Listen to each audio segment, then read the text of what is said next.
All right, Akim, Shalom, Shalom. First and foremost, I'd like to give all praises, glory, and honor to Yahweh, Bashim Yahushai, Bashim Rakakwadash, the honors to the apostles and elders of Great Millstone for teaching us his truth. Salutations to the sincere Akim and Aquath and may listen. May the blessing of election be upon your house. My name is Brother Raquai. I'm back in here with another quick, and Lord's will as always, an edifying lesson. And for today's lesson, is going to go into a little bit of history. I have on the screen it says Moors, coats of arms with Negroes. And what briefly inspired me to do this lesson was to kind of add on to a subject that the Apostle Elder Raimla was speaking about. His lesson in regards to truth is stranger than fiction, and touching a little bit upon the movie, or the upcoming movie, I should say, known as Gladiator, the second, the new one that's coming out. I don't know when. Now, um, let me just pull up. I think it's so it was this lesson here. Oh, it's not you. All right. So yeah, so this is the lesson here. I didn't finish watching it, but I was just going through it, and I wanted to do my essentially. I just wanted to put my 2 cents in because the elder apostle Reinmar spoke about a book known as it's called Nature Knows No Color Line, and I have it here in my hands. And what I wanted to do was to kind of pull out a couple excerpts from this because a lot of history was a lot hidden, and a lot of people were essentially kind of critiquing and judging what they saw in the trailer with this character that Denzel is playing. I believe he's playing a Roman, I believe it's a Roman king um, named Macrinus, and a lot of people were just in disbelief that he was so-called black, right? So there was a lot of critique there, and I just wanted to put my 2 cents in and kind of hopefully this video essentially will be edifying, right? Without rambling on too much. Excuse me. As a matter of fact, let me start off with this precept here. Let's go back to my lesson plan. Just bear with me on this.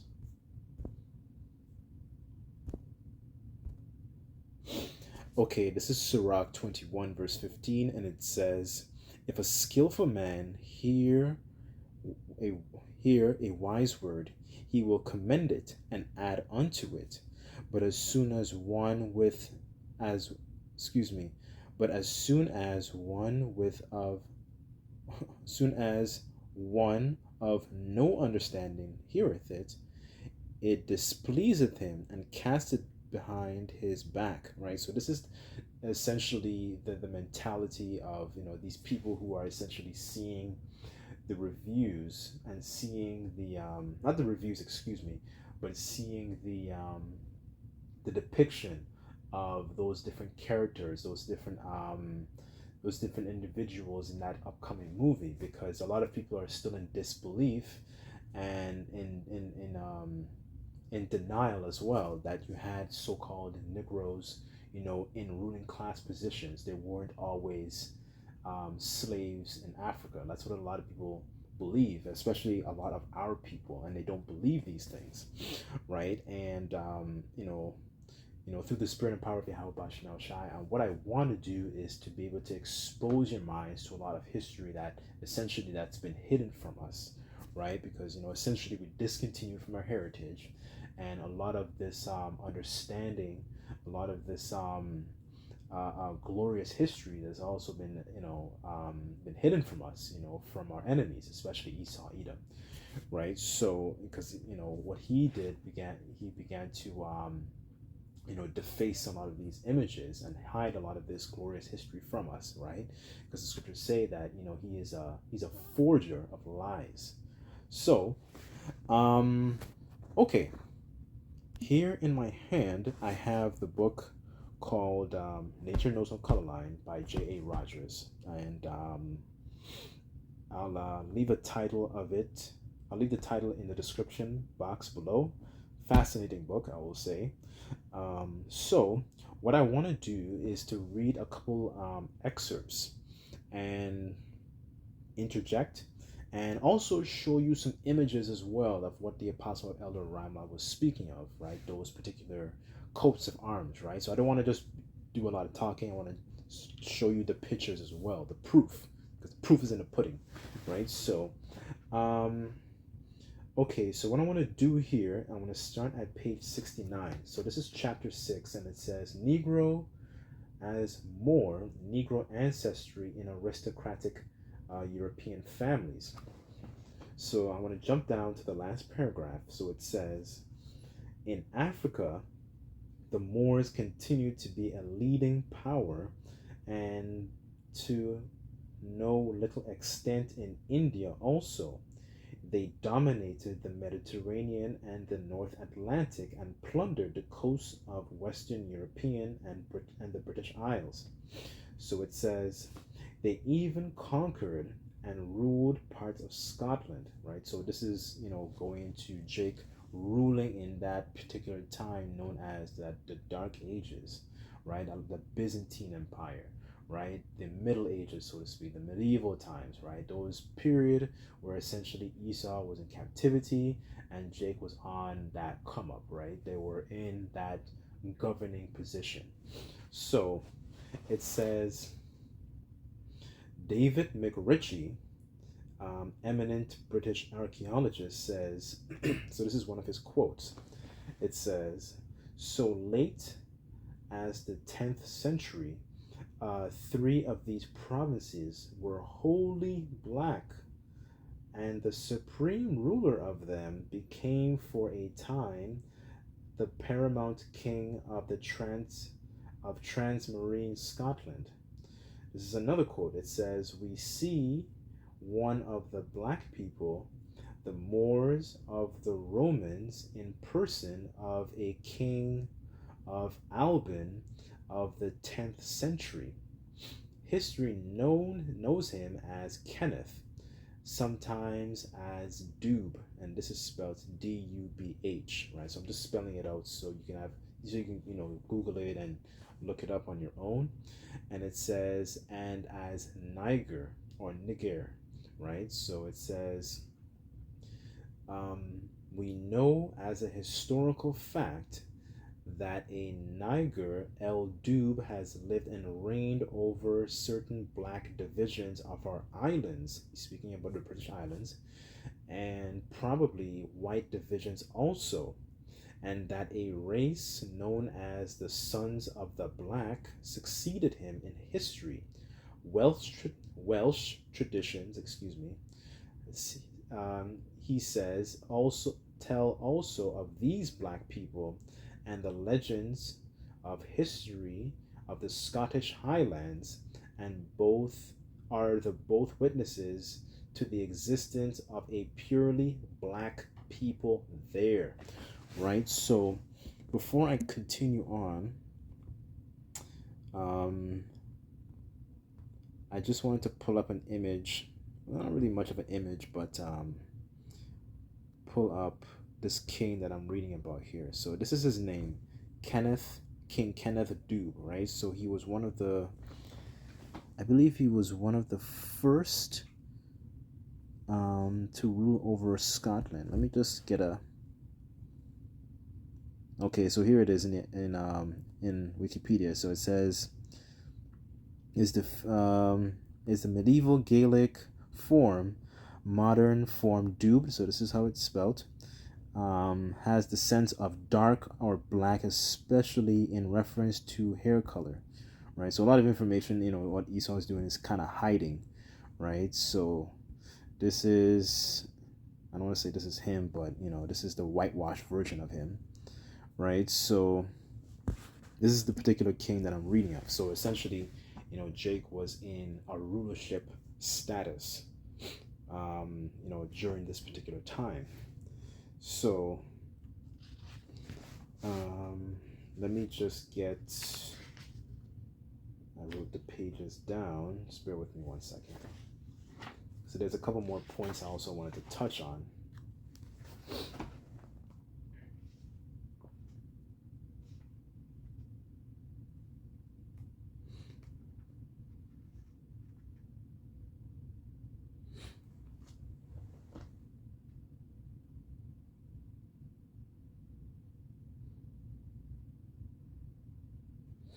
Okay, so I'm gonna jump to page 99. Okay, so it says this. Some of these Negroes are undoubtedly the Moors, or descendants of them, who settled in Hamburg after the expulsion of Spain in the 15th century, some of whom were wealthy. Another important fact as regards to these coats of arms: to be jet black and primitive in appearance, unlike our times, was considerable was considered desirable, Therefore, Negroes, or those who can trace ancestry to them, had Negroes in their family crests. Again, Moor is a symbol, sorry, Moor was a symbol of power in all Europe. At a time when prowess in battle ranked first, Moors had a reputation second to none. In England, says McRitchie, blacks were not always a servile race. Right, so let's get that word servile.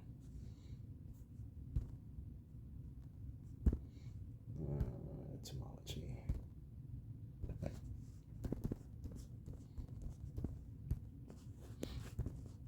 Okay, so servile in etymology, it says laborious, subordinate, appropriate to a servant or to class of slaves. So this is very, very important because, our people, even today, they have that mindset. They have the mindset of a servant rather than a prince, rather than a king, rather than someone in rulership, in governing.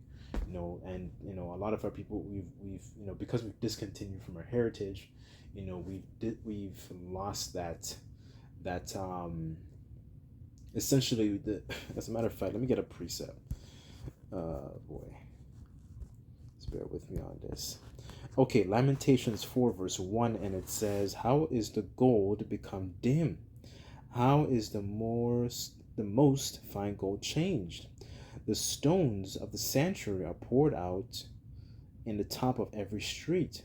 Verse 2, the precious sons of Zion, so you Israelites, excuse me, comparable to fine gold. How are they esteemed as earthen pitchers, the work of the hands of a potter, right? So it just goes to show that that glorious state that we were in, essentially we lost that glory because we fell away and became essentially disobedient children, and the Lord removed his spirit from us, right? So um okay, so I brought out a couple excerpts here. Now, what I also want to do is to show you examples of some of these coats of arms. So,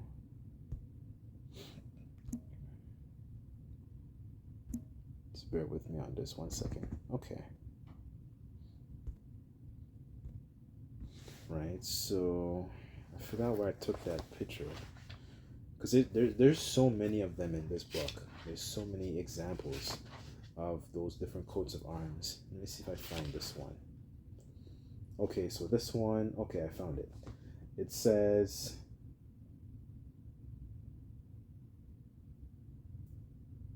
okay, so these are examples of coats of arms in Coburg, Germany, right? So Hamburg that I just read is also in Germany, right? Let's get another one. Let's see what this one. Okay, let's see. Okay, so this one says on page 106, it says Arms of Aragon, Spain. Center right, it says Arms of Kammerberg, Austria. St. Peter, it says foremost saint and the founder of the Catholic Church, is shown as a jet black Negro. Right, so Jake was all over Europe, right? So let's show another. Okay, this one, let's see if I find this one. Okay, this one is an example of a coat of arms in Germany, and then some of the other ones here are in Portugal. And I also want to bring to attention this as well. So I want to zoom in just a little bit. It says Morinkoff, that you see that name there.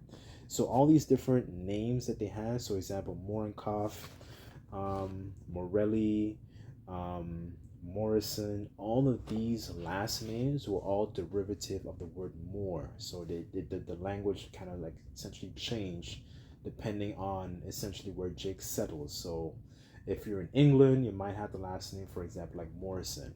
Whereas if you're in like Germany, the last name might be Morinkoff, or in Italy, your last name might be Morelli, right? So they were just showing the family crest or the family name, derivative of somebody who was a so-called black person, right? Let's get another one. This one, okay, this one's another one from Spain and Portugal. Okay, here you can always pause the video and take a look at it, snapshot it if you need to. Right, this one, right? So if you take a look, you can all see all Jakes in these coats of arms, right? Let me see if I find this one. This one is okay. This one's also in Germany. It says coat of arms of German cardinal. Notice the crown on the Negro's head. So why is the crown on the Negro's head? Why isn't Esau? why isn't his face and the crown over his head, right? So it just goes to show what was going on during this particular time, right? And a lot of this history has been hidden from us, and I've noticed that a lot of our people don't care about this history. And that's why the scriptures talk about our people are destroyed for lack of knowledge, right? They don't have any sort of interest in trying to find more information about this. Like, this is your history, right? But the ox knoweth his master's crib, but Israel doth not know, my people don't consider, like the scriptures say in Isaiah. So anyways, let's move on. Okay, this one is another one. Okay, here on top, if you look closely, it says Moritz, right? I don't know which page this is. One second. Okay. Like, there's so many of these. Like, my goodness, there's so many examples of Jake leaving his footprint, in all these different countries all over Europe, right? That's why you have to be so spiritual sometimes when you talk to a lot of these, like, I guess, people from Europe, because essentially Jacob they left their mark there, right? And through generations of time, you might see someone who looks like a so-called, Edomite or something like that, and you realize they go back to Jake. You can always talk to them about their last names too, and find out what their last names were, right? I recently met a guy from Italy. So, and I asked him where he was from, and he said he's from Italy, and the guy moves so and behaves so much like a Jake, right? And he was from a province near Italy, near Sicily, excuse me. I believe it was Calabria, if I'm not mistaken. But that's okay. Let's move on. Right. So here's another. Notice the crowns on their heads. Right. German. Note the Negroes here.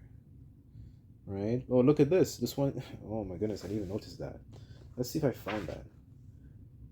That one says Nicodemus, right? And he's written in St. John, the 3rd chapter, right?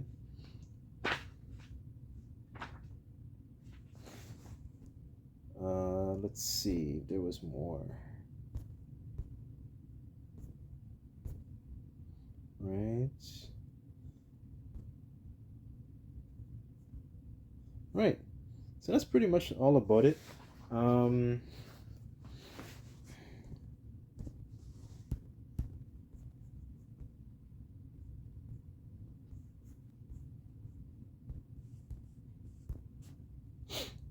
Amos 3 verse 7, and it says, surely the Lord Yahweh will do nothing, but revealeth his secret unto his servants the prophets. And this is information that was revealed, unto his prophets, unto the meek, unto the lowly, to prophesy of these particular things and to bring out these particular prophecies of, of history and Jake ruling, because this is information that, Jake should know, right? This is your history, right? But, because, the prophets dress a certain way and they look like a regular men and they don't speak very eloquent, like, Moses said, a lot of our people, they focus and pay a lot more attention to essentially the appearance of the vessel rather than the message itself, right? So I know a lot of our people, they would talk a lot of smack and try and discredit what the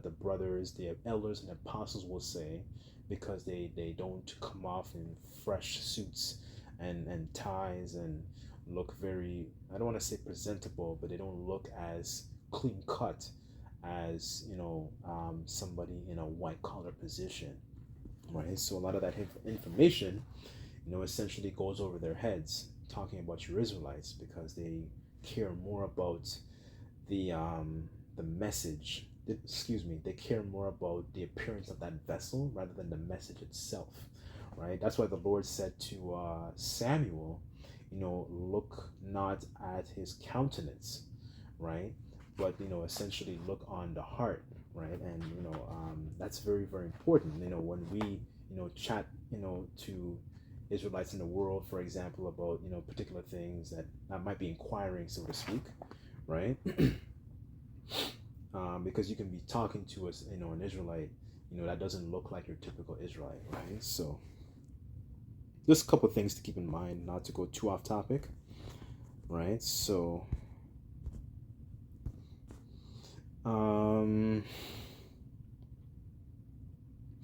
okay, this is Revelation 20 verse 7, and it says, and when the 1,000 years are expired, Satan shall be loosed out of his prison, and he shall go out, deceive the nations which are in the four quarters of the earth, Gog and Magog, to gather them together to battle, the number of whom is as the sand of the sea, right? So this 1,000 years, when Jake was ruling, essentially what happened, they expired, and then Satan, his physical counterpart, not the spiritual demon Satan, was loosed out of his prison, right? Loosed out of captivity.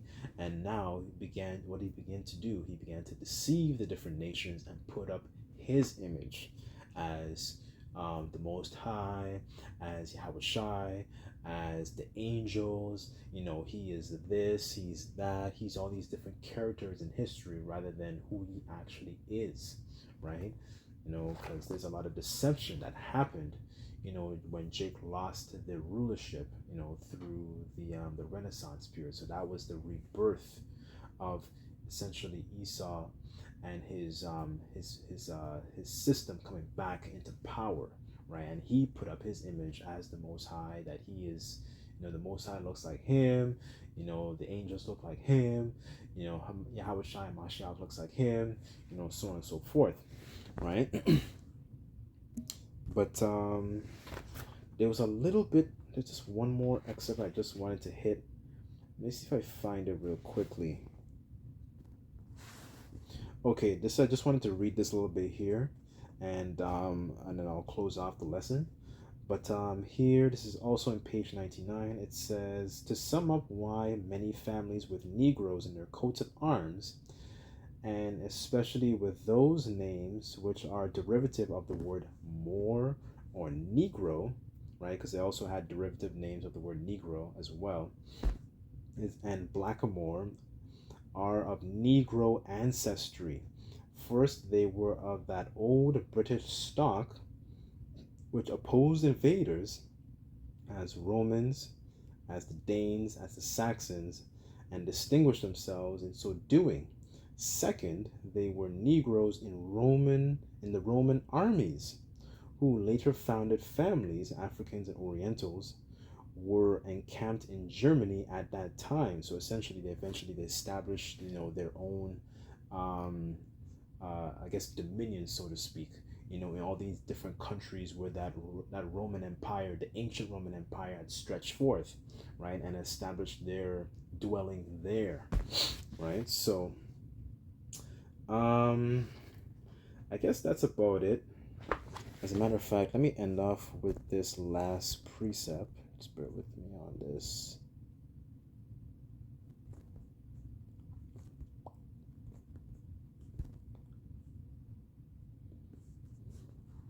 Okay, this is 2nd Ezra 6 verse 27, and it says, "For evil shall be put out, and deceit shall be quenched. As for faith, it shall flourish.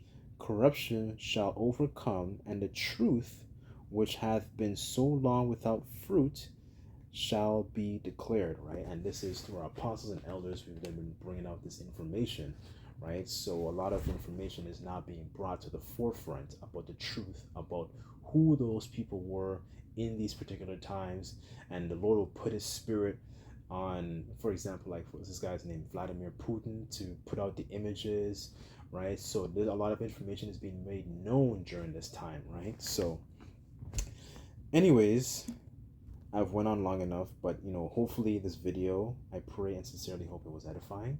I'd like to give all praises, glory, and honor to Yahweh, Ba'ashem Yahweh Shai, Ba'ashem Rakak Kodash. Double honors to the apostles and elders who are millstone for teaching us his truth. Till next time, I say Shalom.